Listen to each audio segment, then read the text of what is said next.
Rais wa Marekani Donald Trump ametaka Iran kujisalimisha bila masharti, unconditional surrender, katika vita inayoendelea kati ya Marekani, Israel na Iran katika Mashariki ya Kati. Kauli hiyo ilitolewa wakati vita hivyo vikiingia wiki ya pili, huku mashambulizi ya anga na makombora yakiendelea katika eneo hilo.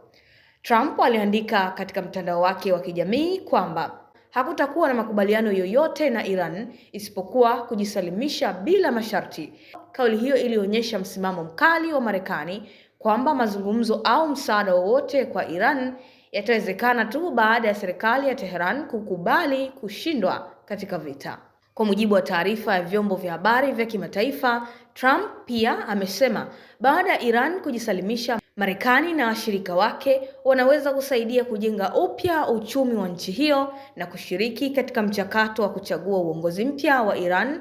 Hii imeongeza mvutano mkubwa wa kisiasa katika eneo hilo. Serikali ya Iran imekataa wito huo, ikisema haitakubali kujisalimisha na kwamba hatma ya nchi hiyo itaamuliwa na wananchi wa Iran wenyewe.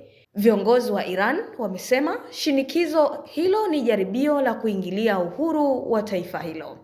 Kauli ya Trump imekuja wakati mashambulizi ya kijeshi yanaendelea kati ya Iran, Marekani na Israel, yakihusisha mashambulizi ya ndege za kivita, drone na makombora katika nchi kadhaa za Mashariki ya Kati. Wachambuzi wamesema hatua hiyo inaweza kuongeza hatari ya vita kupanuka zaidi katika eneo hilo. Kutoka hapa Zantime Media, mimi ni Amina Lumocha.